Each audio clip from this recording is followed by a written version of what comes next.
या जिल्ह्यातील अग्रिम पीक विमा आजपासून रक्कम खात्यावर जमा होण्यास सुरुवात। तर शेतकरी मित्रांनो, ही संपूर्ण माहिती जाणून घेऊया। तत्पूर्वी आपल्या चॅनलवर नवीन असाल तर चॅनलला सबस्क्राइब करून बेल आयकॉन प्रेस करा। शेतकरी मित्रांनो, राज्य सरकारने 1 रुपयात पीक विमा योजना सुरू केली।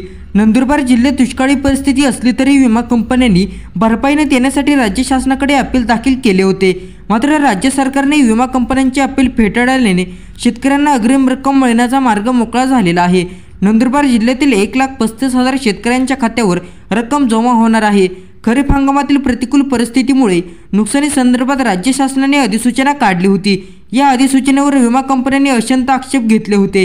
यात नंदुरबार जिल्ह्यातील कंपनीचे राज्य सचिवांकडे अपील केले होते। अपीलवर सुनावणी करताच सचिव यांनी जिल्हा कृषी अधीक्षक कार्यालयाला काही दुरुस्त्या सुचवल्या होत्या। त्या दुरुस्त्या तातडीने पूर्ण करण्यात आल्यानंतर ही अपील निकाली लागणार आहेत। तर 25% अग्रिम। आता दिवाळीनंतर शेतकऱ्यांना अग्रिम रक्कम मिळण्याचा प्रारंभ होणार आहे। एकीकडे विमाधारक शेतकऱ्यांना 25% अधिक खंड असलेल्या किंवा 21 महसुली मंडळामध्ये दुष्काळ जाहीर झालेले असल्याने येथील शेतकऱ्यांना ही मदत मिळणार आहे। विमाधारकांना 25% अग्रिम रक्कम मिळणार आहे। त्यामुळे शेतकऱ्यांनी समाधान व्यक्त करण्यात आलेले आहे।